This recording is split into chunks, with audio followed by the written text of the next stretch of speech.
fún àwọn ènìyàn àwọn tó ń dókòwò àwọn tó ń ṣiṣẹ́ a ṣe ètò ìyáwó yẹn nígbà tí a wá wo bí ó ti ṣe ń lọ báǹkì kan la bá ṣe ètò ìyáwó yẹn fún àwọn èèyàn a wá rí i pé kíní yẹn kò já kánkán bí ọ̀gá bá ò ṣe fẹ́ torí pé iṣẹ́ mọ̀ pé tọ́ka ń dùn ní gómìnà wa so kò ráfáfá èmi gan ara mi ò lélẹ̀ làwa ní kí la lè ṣe làwa rí i pé ní ìgbà kan ìjọba ti fi owó kékeré kan sílẹ̀ tí wọ́n gbé fún ilé ìjọ ayánilówó kéékèèké bosac microfinance láti bí ọdún méjì wọ́n ń ṣe díẹ̀díẹ̀ wọ́n ṣe ń fáwọn èèyàn lówó yẹn kò níyàn lára wọn ò ní kán lọ mú ìwé tán fi bí mú ìyá wọn wá wọn ò ní kán mú gàrántọ̀ níṣe ni wọ́n kó wọn jọ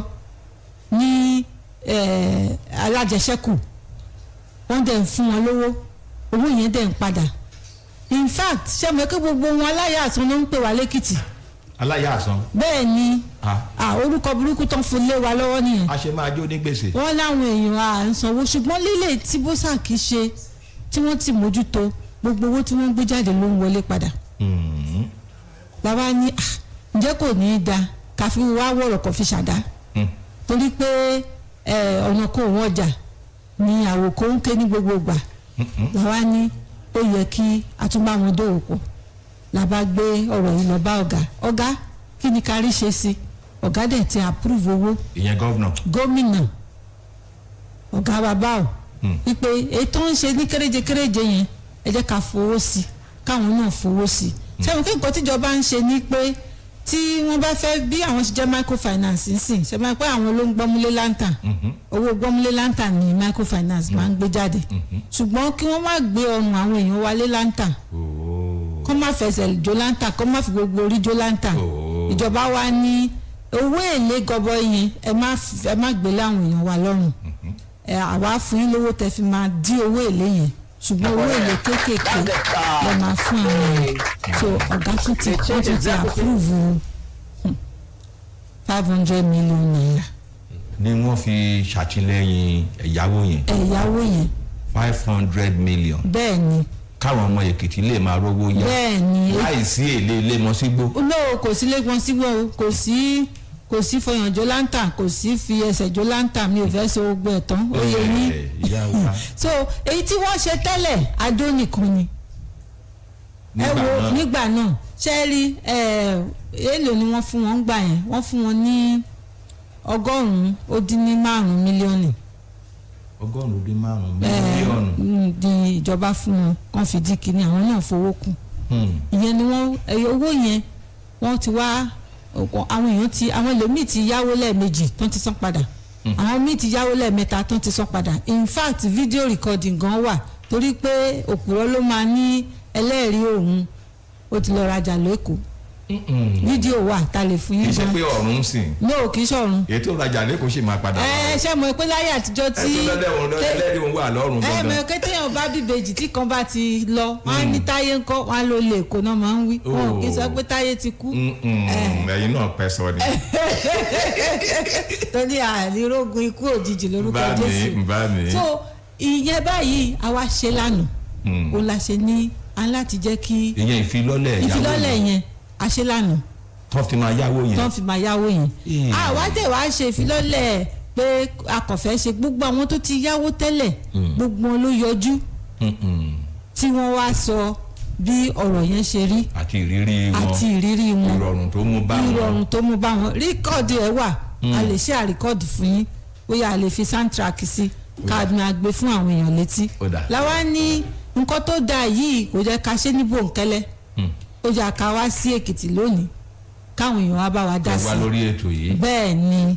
kó túbọ̀ di gbajúmọ̀. bẹ́ẹ̀ ni torí pé àwọn èèyàn ń sìn báyìí àwọn èèyàn púpọ̀ máa lè jẹ àǹfààní yẹn tó kò ní jẹ́ báńkì nìkan àwọn báńkì ńlá tó yẹ pé wọ́n ní ká lọ mú garanto wá ká lọ mú gbá wá ká lọ má wo wá àwọn eléyìí wọ́n máa kó wọn jọ lọ́lọ́jọ́ kan òjọ̀ kan ní ẹgbẹ́ alájẹsẹ́kù bó dá pé ata ni gbogbo yín tà gbogbo yín ẹ̀ dúró ní ẹgbẹ́ aláta ẹ máa wá ní ọ̀gá yẹn ló máa ensure yìí pé àwọn èèyàn sanwó padà ṣé nǹkan tí ọlọ́lá kọmíṣánná wa ń sọ ń sìn ni wípé gbogbo Èkìtì bá a ṣe ń sọ̀rọ̀ yìí o ká ní ẹgbẹ́ aláfọwọ́sowọ́pọ̀ lórí àwọn iṣẹ́ tá a bá yàn láàyè. bẹ́ẹ̀ ni àwọn èèyàn wà níbẹ̀ tó ń ṣe already. ìrànlọ́wọ́ á dẹ̀ wá wá. then àwọn míì gan tí wọn tún wà tẹ́lẹ̀ kan kóra wọn jọ pẹ̀lú àjọ ẹlẹ́yàánilówó bósàkì wọn ti ṣe ó ti yọrí sí rere so àti ṣe again ò lè difficult fún wọn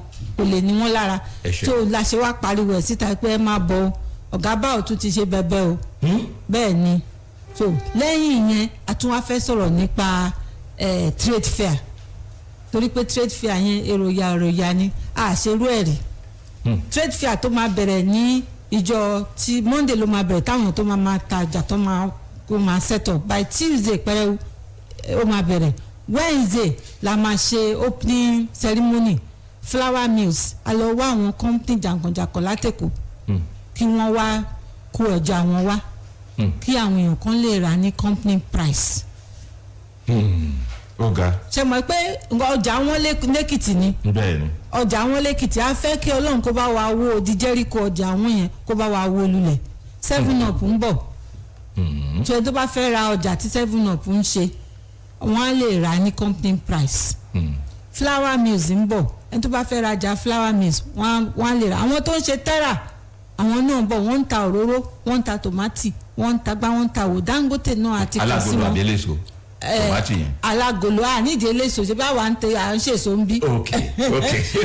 so gbogbo àwọn yẹn àti bá wọn sọ̀rọ̀ wọ́n ti ní àwọn máa wá a tún ní company kan ní Èkìtì tó ń ṣe ọṣẹ ìfọwọ́ ìfọṣọ liquid soap Jade Global òun náà ń bọ̀ Mesmo àwọn ń ṣe vegetable oil Èkìtì náà ni wọ́n ń bọ̀ Abamsil àwọn náà ń bọ̀ so àwọn company jàǹkànjàǹkàn láti Èkó àti àwọn tó wà lẹ́kìtì wọ́n máa wà bẹ́ẹ̀ so kí àwọn èèyàn kan wá bẹ̀rẹ̀ sí ní bàbá kérésì ti dé early lọ́dún yìí o so Christmas ó ti tètè dé lọ́dún yìí kọ́ máa bọ̀ kọ́ túyáyá kọ́ máa bọ̀ ní trade fair complex ní ọ̀nà Old Iyin Road next week ló máa bẹ̀rẹ̀ so àwọn nǹkan méjì yẹn la gbé wá sí etí àwọn ènìyàn wa ọmọ ìpè ó ti ṣẹlẹ̀. ẹ ti sọ Yorùbá ní kíkún ilẹ̀ kún ìbá ní kí n lọ sọ́dọ̀ olóyìnbó báyìí ṣùgbọ́n mo fẹ́ ká ṣe lọ́wọ́ kan náà kí àwọn ọ̀gá wa Kọ́ládé Bello káwọn náà wo àwòkáṣe bí múṣe kọmíṣánná àgbà bó ṣe dá múṣe láti ṣe àlàyé ẹ gbọ́ ọ̀gá àgbà àjọ iléeṣẹ́ microfinance tó ń ṣe ìfọwọ́sowọ́pọ̀ pẹ̀lú ìjọba Èkìtì láti jẹ́ kí trade fair àyíkó ìpawò ní ti yín gan lórí ọ̀rọ̀ ìbò ló ṣe kàn yín èwo lẹ fẹ́ káwọn èèyàn mọ̀. ẹ ṣeun gan olóòtú. olóyìnbó ń bọ̀ wá tún gbé béèrè kalẹ̀ o.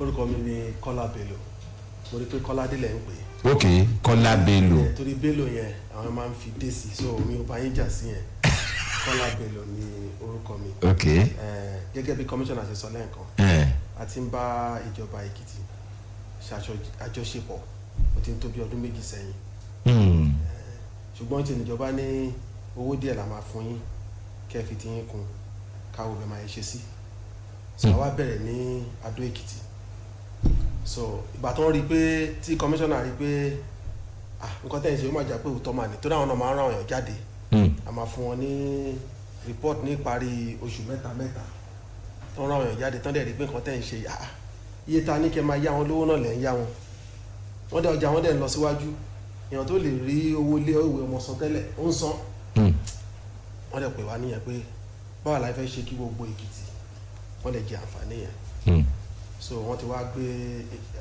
gómìnà ti fọwọ́ sí pé ká kọjá Adó Èkìtì káàkiri gbogbo ìlú àtẹsẹ̀ kúkú. bẹ́ẹ̀ni ṣe mọ̀ pé district mẹ́ta ló wà senatorial district government yẹn ní Yorùbá mẹ́ta ló wà wọ́n ní kíákíá kẹ́kọ̀ọ́ lọ bẹ̀rẹ̀ ní ìkejì àti kẹta yàtọ̀ sí Adó Èkìtì. yẹn Èkìtì Central Èkìtì North Èkìtì South so Central ẹ wà tẹ́lẹ̀ ẹ ti wá lọ North and South. wọ́n máa lọ báyìí. orí ẹ̀ àti ẹ̀ ti rí ọ́fíìsì ní Ìkọ̀lé Èkìtì bá ṣe ń sọ̀rọ̀ yìí àti ọ́fíìsì ní Ìkẹrẹ Èkìtì iṣẹ́ ń lọ ń bẹ̀ pẹ̀rẹ̀wò bá ṣe ń sọ̀rọ̀ yìí tó máa fi di iléeṣẹ́ wa. àti ẹ̀ ṣe lunch a lọ sí Ìkọ̀lé a lọ ṣe lunch a ṣèwọ́de a jẹ́ káwọn èèyàn mọ̀ pé ó ti délùú o ẹ máa bọ̀ bá a ṣe níkọ̀lé a ṣe níkẹrẹ́. ó dáa ẹ ṣeun. ẹ wá lè wo pé ìjọba lè fúnra wọn máa yá àwọn èèyàn lówó yìí ní gbogbo àgbáyé ìjọba ò sí nínú ká máa ṣòwò wọn ò sí nínú ká máa yá àwọn lówó wọ́n bá fúnra wọn yá àwọn èèyàn wọn ò ní rí gbà padà. empowerment làwọn èèyàn asọ́dọ̀ owó òṣèlú. bẹ́ẹ̀ni ìyẹn náà ìpè wá pé ẹ jẹ́ ká bá yín sòwò pọ̀ owó tá a máa fún yín kẹ́ fi kún ti yín yìí á jẹ́ kí èlé orí owó yẹn kó wálẹ̀ dáadáa. mo dẹ̀ sọ fún àwọn tó ti ń jẹ àǹfààní yẹn lánàá pé ǹjẹ́ ẹ rí ibi tí wọ́n ti ń jẹ irú àǹfààní tó yẹ pé interest ẹ máa san lórí 100,000 á jẹ́ bí 9,000 that's 9%. ǹjẹ́ ẹ rírú ẹ̀ ní wọ́n láwọn rírú ẹ̀ rí. láàrin oṣù mẹ́fà. ìjọba gan. fóṣù mẹ́fà. lóṣù mẹ́fà. wọ́n á san 9,000. wọ́n bá gba 100,000. wọ́n á fi ṣiṣẹ́ fóṣù mẹ́fà. bẹ́ẹ̀ni wọ́n á dẹ̀ san 9,000. 9,000. lóṣù mẹ́fẹ̀ẹ̀fà. lóṣù mẹ́fẹ̀ẹ̀fà. in fact ẹ bá rí fídíò ìjẹ́rìísí táwọn èèyàn ṣe ẹ rí i pé eléyìí. bí ọ̀fẹ́ ló bá dé báyìí.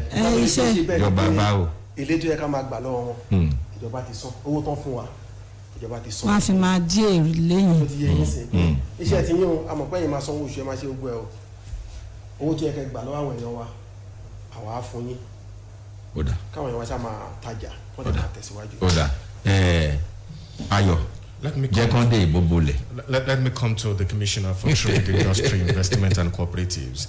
Welcome again, Mrs. Ayo Ayedun. Well, you have just reeled out a new development through your ministry that the government is trying to bring on board. In English language, for the sake of the English audience who are also into small and medium scale businesses, kindly reiterate this again. Okay, thank you so much. What do we say? Atokun Yoruba now. In English. The presenter. Thank you so much. You know, part of the campaign promises of Mr. Governor Biodun Adeyanju, is shared prosperity. And when we engage with people doing trade, the traders, the small and medium scale, a major issue is access to capital. No access to capital, and the little. When people even go to borrow money, it is Wembley Lantern. The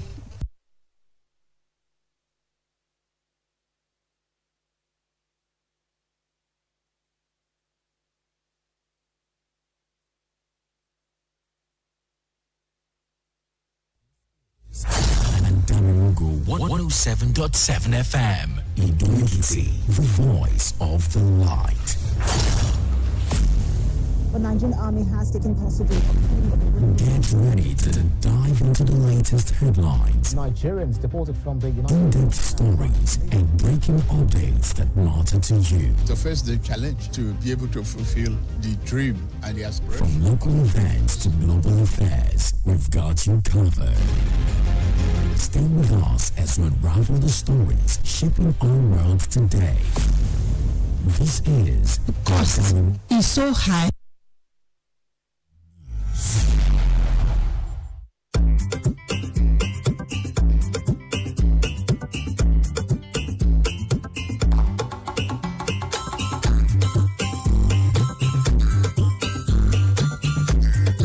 Microfinance, and so they send their report on a quarterly basis. So when I received the last quarter report, and I said, wow, why don't we partner with, why should we stay with one provider? If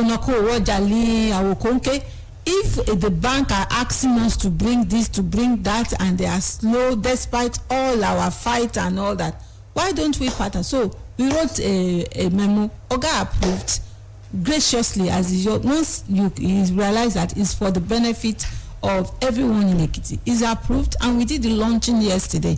We decided not to make noise before launching, that when we launched, and then we had the Borrowers Congress, people that have benefited from the loan. Yesterday, they gave testimonies. They talked about how is it. We have video recordings of it that we can share, that you can play from time to time, so people realize that this program is real. So government has added more money so that they can extend the services to all the other 2 senatorial districts. We are in central in Ado, so we are going to go to north in Ikole, we'll go to south in Ikere, and these are just starting points. For example, in the south, we have Ise Mure axis. When we feel, after Ikere is set up, we will move to that place. In the north, is not only Ikole, we have Ido, we have other towns too, but we are starting with those key places. As the program grows and people are having more impact, we will expand. And one thing about WODEF, they've been very, they've been very creative. They realize that many people that are doing trading, many of them collect money and intend to pay, but and what causes people not to pay is when they need to pay school fees. If you need to use the money of your trade to pay school fees, then before you know it, the business is collapsed.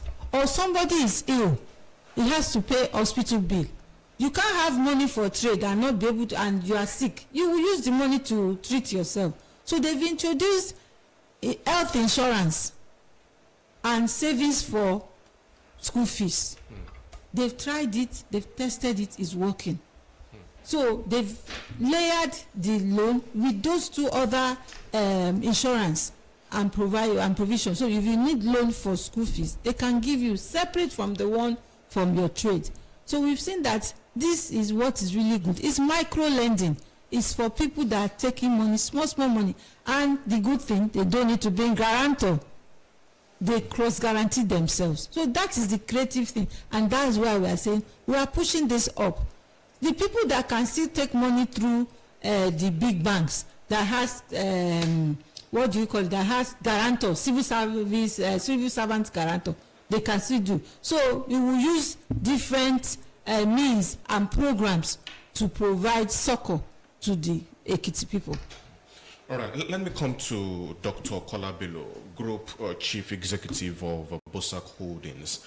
I'd like you to react to this. She mentioned this earlier on, the fact that people who want to borrow from your own bank can come together in groups and then borrow. That's one. And then two, the interest rate, I want you to elaborate on this. And of course, thirdly, what offer really are you bringing to Ekiti people? Thank you very much, Presenter. Like the Honorable Commissioner said, we have experience in dealing with the poor. We've done it over the last 15 years. What we do is to hold the poor person by the hand and help them to walk out of poverty. The poor person is not poor by his own making. It's a society, because there are no opportunities. Opportunities to come in terms of education. So the person doesn't have such opportunity, and so it's disadvantaged. So what we do is to give them those opportunities. And like she mentioned, it's capital. So we start with them by providing working capital for their business.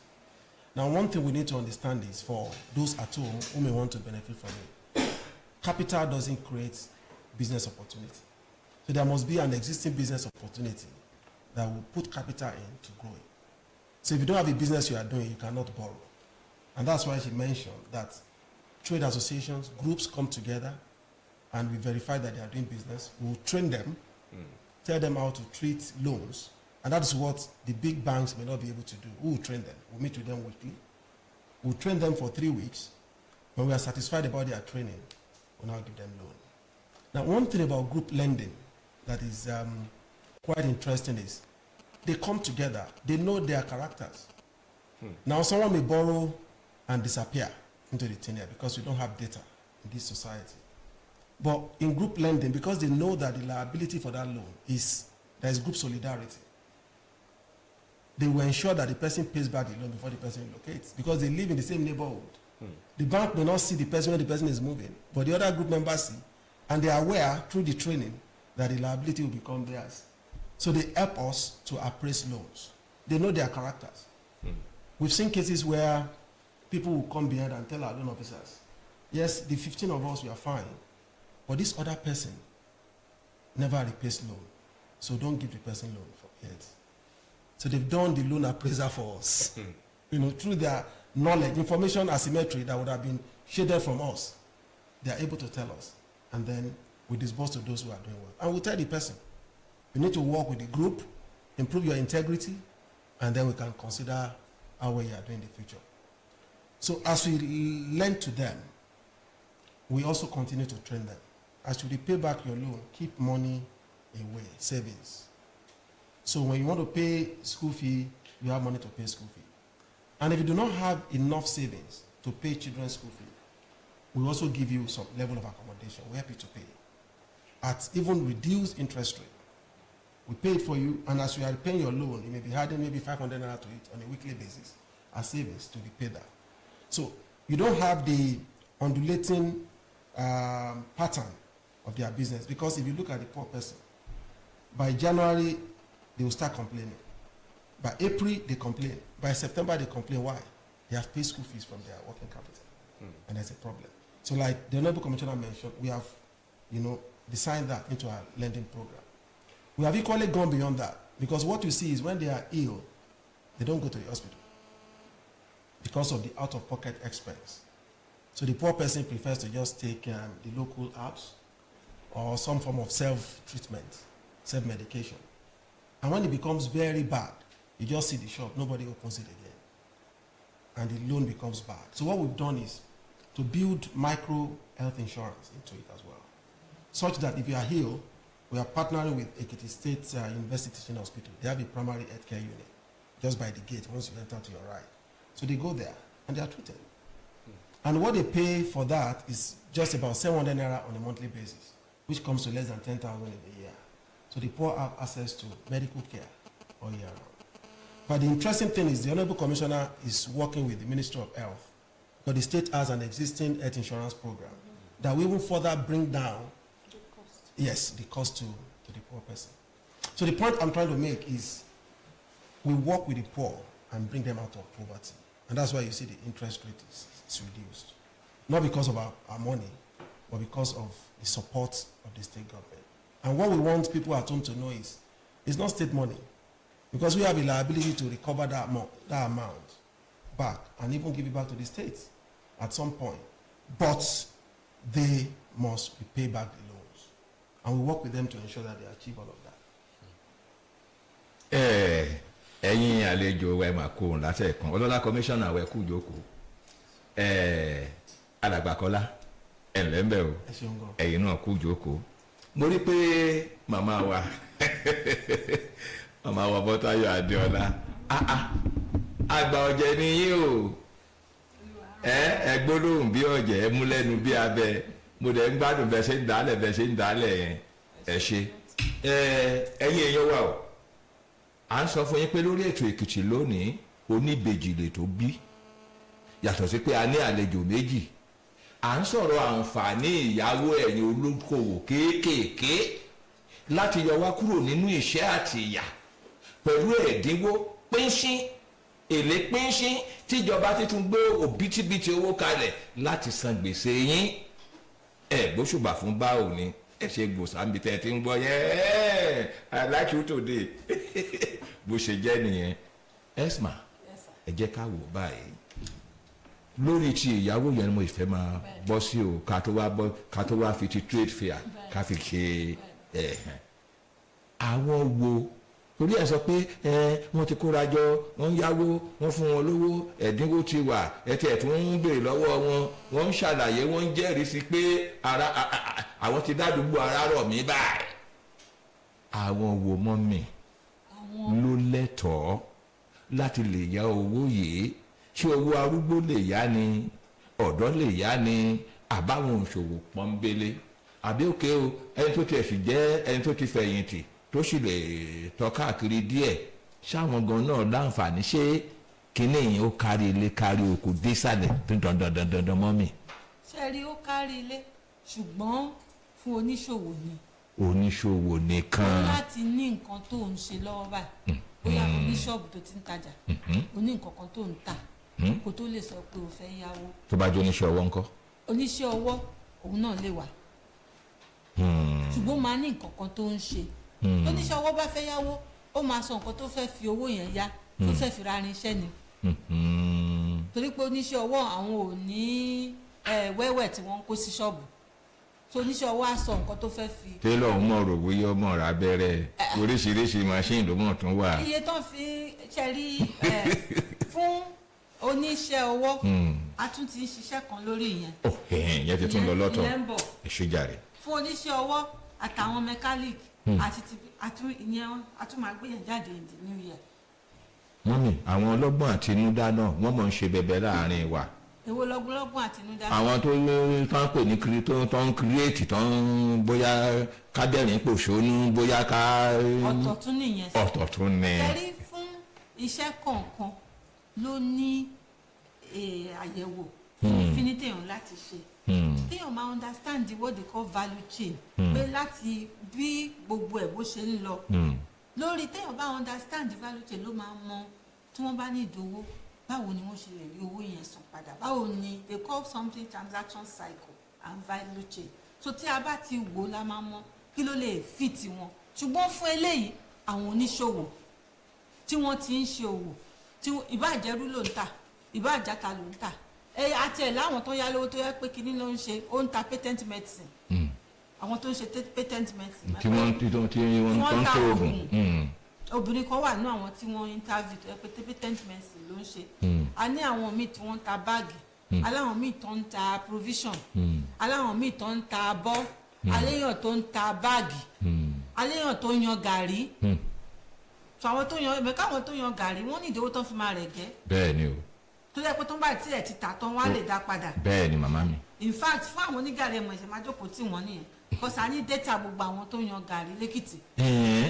so a máa pe president àti kìnìún a máa pe ìpò pé ẹ̀yin tẹ̀ yan gàrí o because gàrí ti ẹ̀gẹ́ máa wọ́n sìn torí pé ilẹ̀ ti ń le tí wọ́n máa ní ìdíwó láti fi ra gàrí so mo máa jókòó tí wọ́n lórí package tá a máa ṣe fún àwọn onígàrí tó fi jẹ́ pé wọ́n á lè rí owó ra ẹ̀gẹ́ tí ìyàn yẹn ò tún ní mú lọ́dún ìbí ti last year ọlọ́run á kó wa yọ. ẹ ṣeun ní ẹ̀ka ti ọ̀dọ́ ti Yorùbá o ibi tá a rí dé lórí yàwó mọ́ ìyàwó ni tá a bá ti kúrò lórí eléyìí ṣe wọ́n sì máa sọ̀rọ̀ o tí Ayọ̀ bá ti sọ̀rọ̀ tán à lọ sórí oṣù trade fair kò sí trade fair mo rò pé ní nǹkan ẹgbẹ́ tí wọ́n ṣe ń sọ̀rọ̀ yẹn ń wẹnu ó dàbẹ̀ pé láfikún nǹkan kan tẹ́ fẹ́ sọ fún wa alàgbà Kọ́lá. mo fẹ́ ṣàlàyé pé gbogbo olówó àti èèyàn tó ń ṣiṣẹ́ ọwọ́ olówó náà ni a mọ̀ pé wọ́n ní àwọn kan táwọn náà tó máa ń rà láti ṣòwò yẹn bí àpẹẹrẹ èèyàn tó ń ṣe irun fún àwọn obìnrin ara dryer abẹ́ẹ̀kọ́ bẹ́ẹ̀ ni tó bá dẹ̀ di pé ọjà ti ń àwọn vivon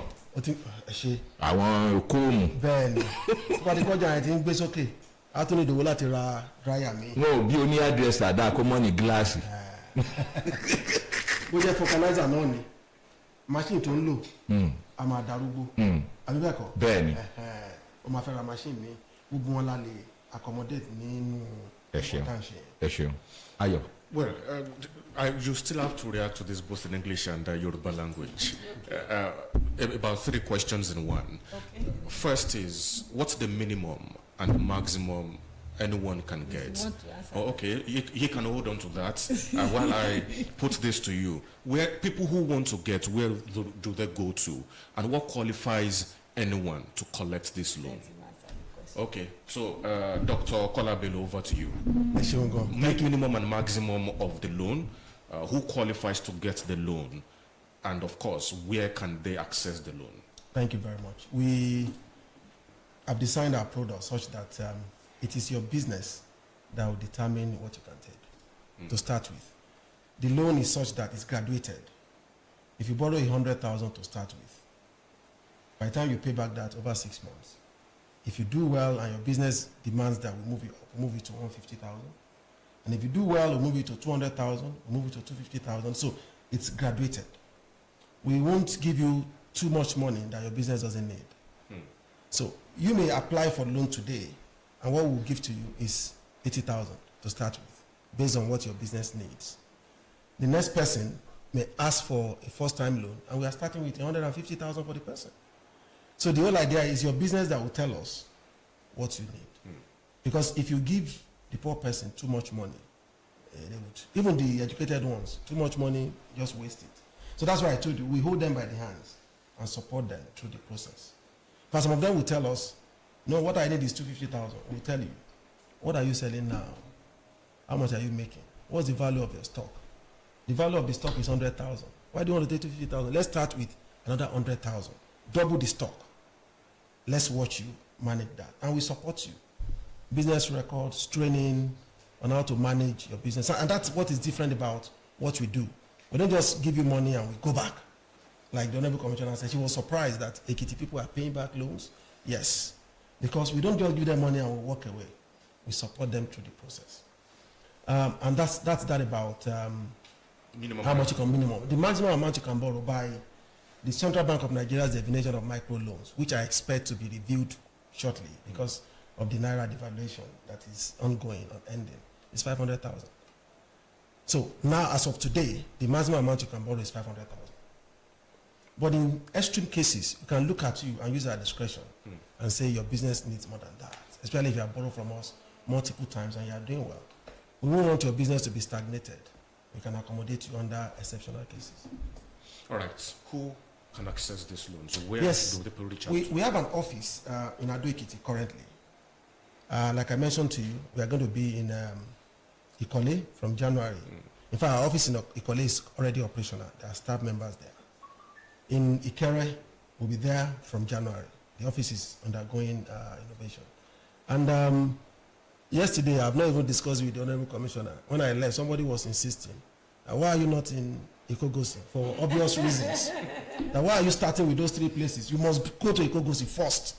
So we may also have to introduce our operations in Ikogosi as quickly as possible. Under Ikogosi, actually there is someone who had brought out his personal money for Ikogosi. So it's not government money itself. There is a fund for traders in Ikogosi, which they are already administering. So let people not think, oh, because governor is from Ikogosi, they have not opened office in bigger towns and we want to go to Ikogosi. So they should have actually gone to Ikogosi because a philanthropy from Ikogosi had given them money to be giving people in Ikogosi. It has nothing to do with government. So, adúpẹ́ lọ́wọ́ Ọlọ́run níbi tí Ọlọ́run náà wà lọ́wọ́ dé. Philanthropists from other local governments and towns, because we are going to. What I realize is that a lot of our communities will push everything to government, but the reality is that governance is a combined effort. So we'll be having towns having their days. So hopefully, once any town is having their day, we will go there with BOSA, so that even each town can raise money for the people in the town to access.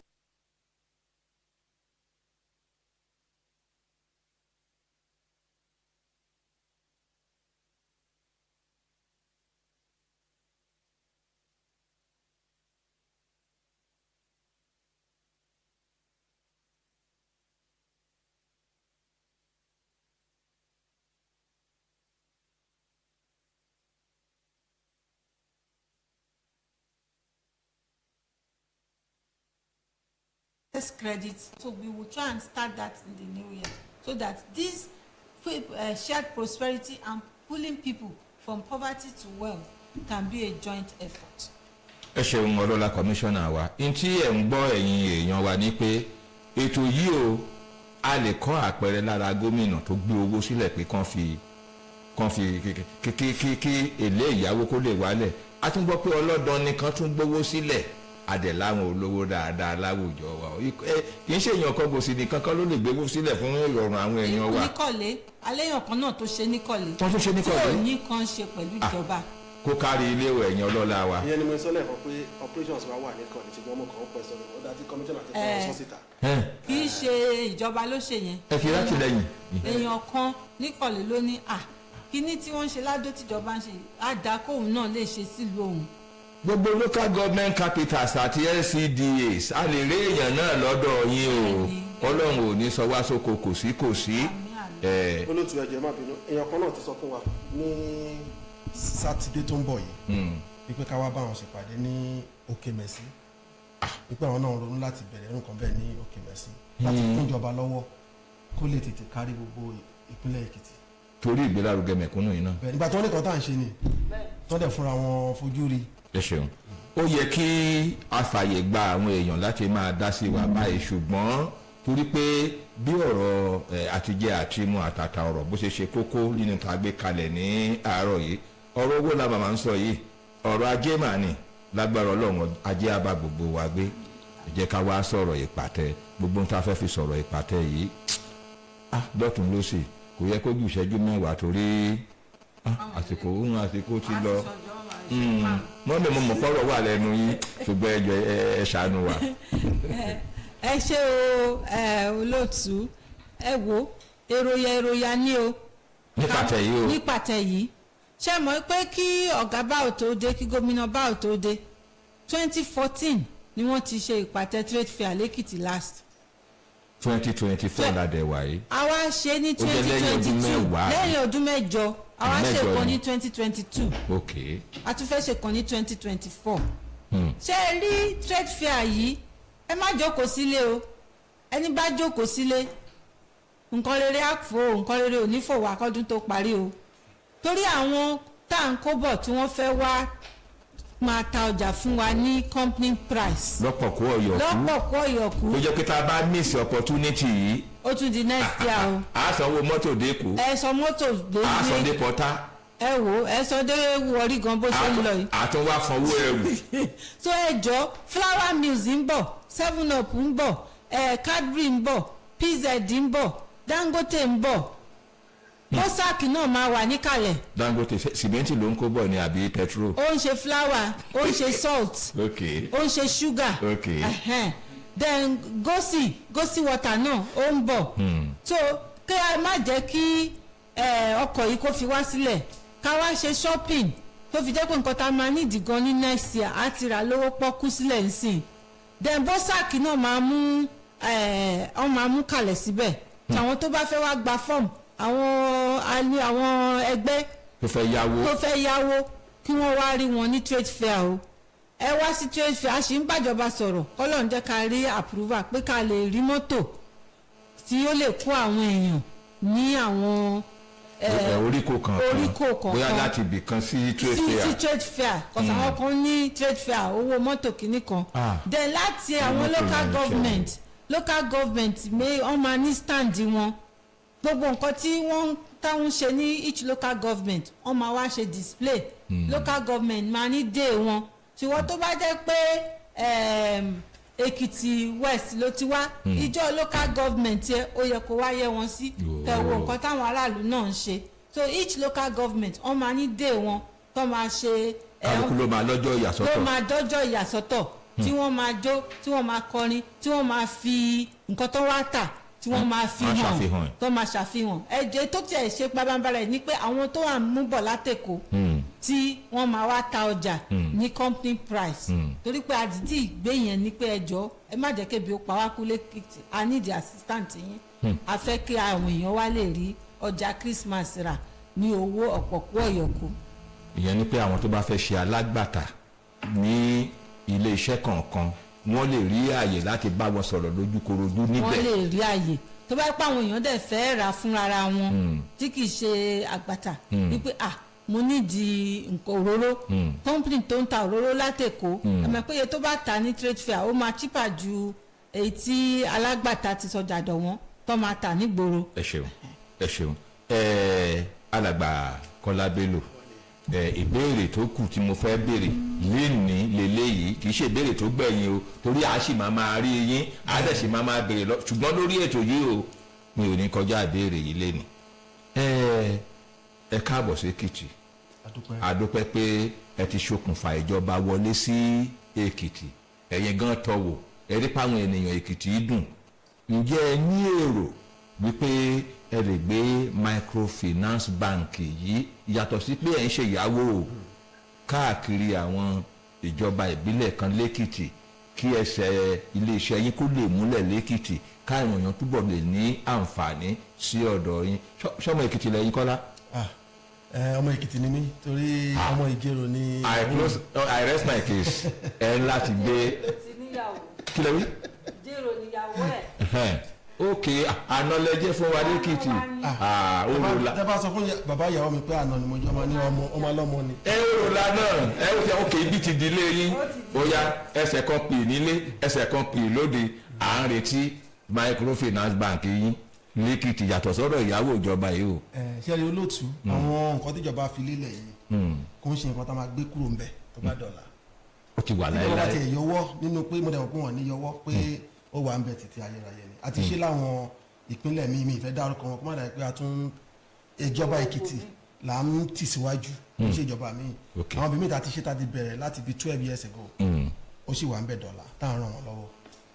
ẹ ṣeun báyìí ẹ̀yin aráàlú ẹ ní oore ọ̀fẹ́ ẹ má bínú wípé àkókò tá a fẹ́ fún yín ó dàbẹ́ ni pé kò tó ti tẹ́lẹ̀ bí ó sì gùn náà o ó sì gùn náà o à ń retí kẹ́ bẹ̀rẹ̀ sí pèsè orí ètò báyìí. hello ẹ mà káàárọ̀ Èkìtì lónìí kí yín o ẹ bá wa dá sí kí ló kọ yín kí ló kọ yín Fẹ́mi látàdó.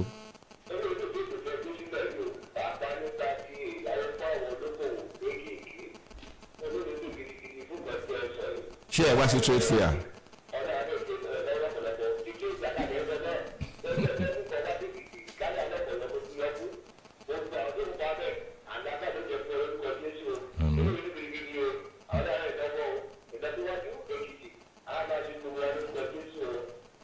ẹ ṣeun Fẹ́mi látàdó. ẹ káàárọ̀ o ẹ káàárọ̀ o ẹ káàárọ̀ kí lórúkọ yín. Rẹ̀mí látàdó Èkìtì. ẹ ṣeun.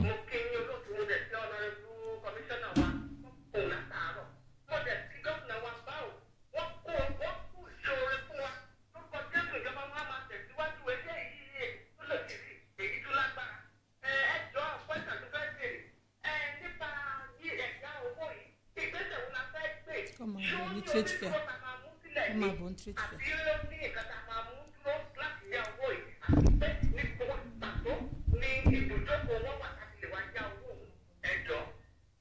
ẹ ṣeun gan láti ilé gẹ́gẹ́ bá yẹ sọ fún yín ní ẹ̀ẹ̀kan a máa fìdí kalẹ̀ sí trade fair tíjọba ń ṣe kọmíṣánná ti so aṣọ mi mọ́lẹ̀ pé ó gbọ́dọ̀ wà lórí ìjókòó so a máa wà ń bẹ̀ tẹ́ bá wá sí trade fair ẹ̀ lè bá wa sọ̀rọ̀ ṣùgbọ́n ní bá ti ń sọ̀rọ̀ yìí tẹ́ bá máa fi dé trade fair wọ́n á fún yín láwọn àdírẹ́sì ibi tá a fẹ́ ṣí ọ́fíìsì tá a sọ ẹlẹ́ẹ̀kan yẹn ẹ̀ lè rí wọn bẹ̀ tó bá dẹ̀ parí program yẹn náà trade fair a tún wá sí iléeṣẹ́ rédíò láti wá sọ ibi tá a ṣí àwọn iléeṣẹ́ wa sí láti jẹ́ kó gbòòrò sí.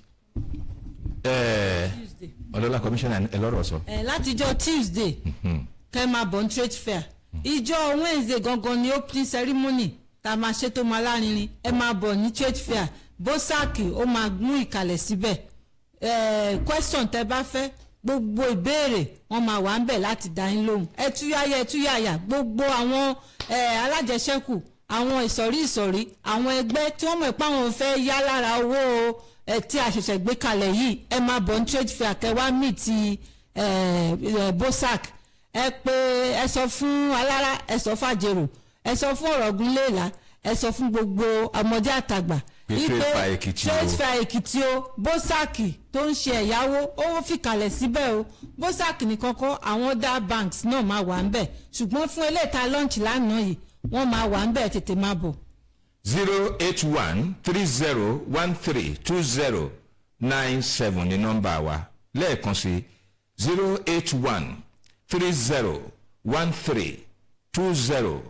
08130132057 97 òun ní nọ́mbà wa ẹ lẹ́mbẹ̀ o.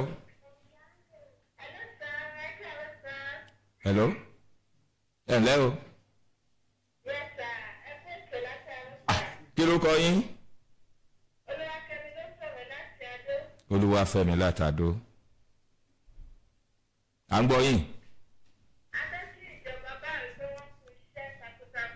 ok ó tán ó dá àti gbọ́ ẹ̀yin náà ṣe gan-an àdúpẹ́ o àdúpẹ́ ẹ̀yin gan ẹ kú bá wa dá sí o. ẹ lẹ́ńbẹ̀ o. hello ìyẹn já o ó lè bété látọ̀dọ̀ yín ni o. hello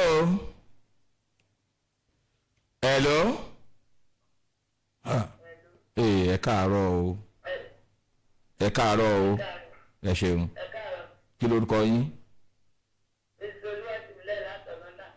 Olúwatìmílẹ́yìn látọ̀nọ́lá. ẹ ṣeun máa o. àmín. ìbéèrè mi ni wípé ẹ̀jọ́ ẹni tó ti rìtáyà ló sì lè gbá kiri tó lè já owó yẹn. tó bá níṣẹ́ tó ń ṣe tó bá lókòwò tó ń ṣe. Ẹ máa lọ wọ́kòwò ni ẹ láti nítorí tá a bá fún yín lówó tẹ́ ẹ̀ ní nǹkan tẹ́ ẹ̀ ń tà oúnjẹ lẹ fi máa jẹ bùkátà á ba ẹ lọ ẹ̀bọ́ tí ọ̀gá bọ́sàkì sọ ó ní owó kọ́ ló ń mú nǹkan téèyàn máa ṣe wá èèyàn kọ́kọ́ ní nǹkan tó ń ṣe á wá fi owó gbé kí wọ́n ti plan fún bọ́n ṣe máa béèrè question bí ìjọba ìbílẹ̀ wọn náà àwọn tó ń ṣe okòwò níjọba ìbílẹ̀ wọn tí wọ́n máa lè benefit tó máa lè jàǹfààní kó má kàn jẹ́ pé eré pàlóńgò la máa wá jó tí a máa wòran lọ tí àǹfààní tọ̀gá gbé tí ìjọba gbé sílẹ̀ tí wọn ò ní mọ̀ gbogbo local government tó ń bọ̀ ní trade fair ẹ múra dání o kẹ wá béèrè question ní bosac bí àwọn tó ń tajà ní local government ìbàjẹ́ irú ni wọ́n ń ṣe ìbàjẹ́ onígàrí ni ìbàjẹ́ epo ni wọ́n ń ṣe kí wọ́n wá béèrè bí wọ́n ṣe lè jàǹfààní ní trade fair ọdún yìí kì í ṣeré lásán o a fẹ́ mú nǹkan gbòógì padà sílé ni. hello. Hello, ẹ káàárọ̀ àtúntò. kí lorúkọ yín. Ẹni kí ló rìn náà sọ̀rọ̀ látàjọ wà kókó. ẹ káàárọ̀ mà. Ẹ bẹ̀rẹ̀ question nípa owó ìyá yẹn. ok. Ẹgbẹ́ mọ́mí, tí èèyàn bá ti lọ kọ́ṣẹ́ lọ́wọ́ kọ́ṣẹ́ ọjà títà àbí oúnjẹ títà business tó láti lọ kọ́ tó ti gba certificate ẹ̀ lọ́wọ́ tó òun tó máa ti bẹ̀rẹ̀ business yẹn tẹ̀lé lọ́wọ́. òun náà qualify torí pé ó ti kọ́ṣẹ́ ó dẹ̀ ní ọ̀gá tó bá kó kọ́ṣẹ́ lọ́dọ̀ ẹ̀ ọ̀gá yẹn dẹ̀ wà nínú ẹgbẹ́ so ibi tó ti kọ́ṣẹ́ yẹn àwọn ọ̀gá gbogbo ẹ̀hún àbí ọ̀gá bọ́sàkì ó qualify ṣùgbọ́n a máa ní ìdí evidence pé truly ló kọ́ṣẹ́ yẹn ó dẹ̀ ti mọṣẹ́ wípé owó okòwò nìkan ni ò ní. ẹ ṣe mọ́mí glory. hello. so mọ́mì tó rìtáyà tí wọ́n tí ì ṣe nǹkan kọ́ mọ okòwò tí wọ́n fẹ́ ṣe kí wọ́n lọ kọ́ṣẹ́ yẹn ná torí ẹni tí wọ́n bá fẹ́ ta ráìsì téèyàn ò bá mọ bọ́n ṣe ń ṣe áṣọ̀tì. hello. ẹ̀yin ni ẹni náà ẹ máa pè wá kẹ́yìn lórí ètò yìí lénìí o ẹ kì í ṣe pé kẹ́yìn lẹ fẹ́ pè yìí o ṣùgbọ́n lórí ètò yìí lónìí ẹ káàárọ̀. kí lorúkọ yín. ok Justina pápápá ó yá.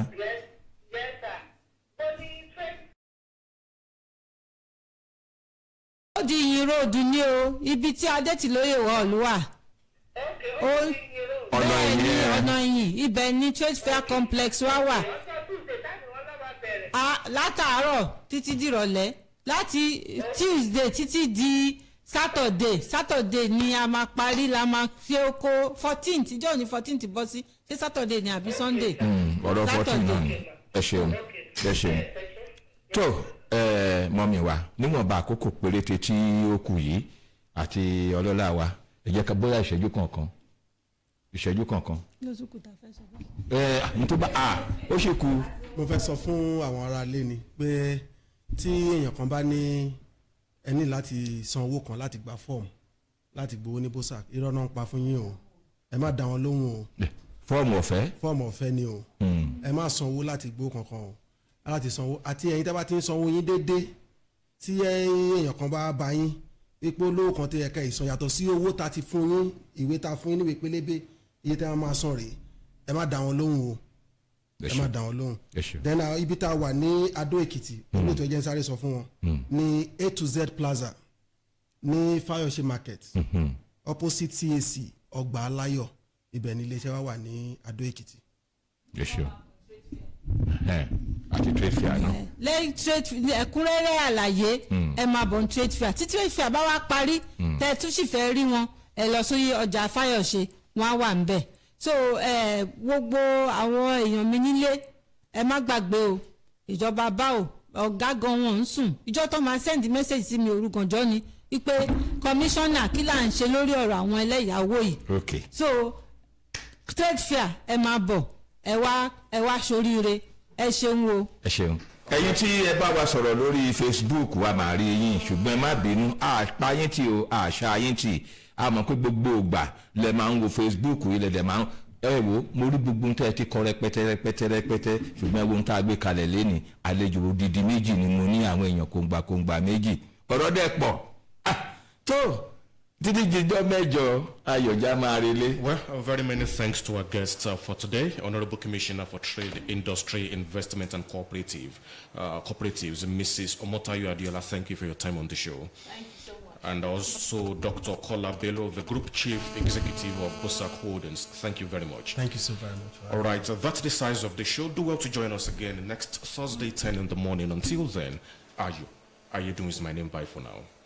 Bí mo ṣe ń dúpẹ́ lọ́wọ́ ọlọ́lá kọmíṣánná náà ni mo ń dúpẹ́ lọ́wọ́ ọ̀gá wa Kọ́lá Bello wípé ẹ kú dìde o lágbára Ọlọ́run àjọṣepọ̀ wa àjọṣepọ̀ yìí pẹ̀lú Èkìtì kò ní bàjẹ́ àjọṣepọ̀ gbogbo wa pẹ̀lú iléeṣẹ́ yìí kò ní bàjẹ́ gbogbo iléeṣẹ́ rédíò tájọjọ ṣètò yìí mo dúpẹ́ lọ́wọ́ yín o ẹ̀yin èèyàn tẹ́ fọwọ́sowọ́pọ̀ pẹ̀lú wa mo ń dúpẹ́ lọ́wọ́ yín náà lágbára Ọlọ́run àní kágógó ṣọdún iṣẹ́ aláàánú olóore tá a mú wa ṣe Kérésìmesì yìí láyọ̀ àtọdún tuntun Ọlọ́run àdẹ̀gbẹ́ kò mí àgbẹ̀kẹ̀yìn náà títí di ọjọ́ mẹ́jọ tí a tún pàdé Bíọ́dún Adéyanjú ni mò ń jẹ́ àwíyé Oòduà ẹ̀wọ̀n pàdé gbangba òṣètìlẹ̀kùn mọ́ o panípọ̀ pòrí burúkú kì í ṣe tèmi ọmọ aṣẹ́jà ń padà rí ìgbàlẹ̀ ọmọ òkè láyọ̀ o.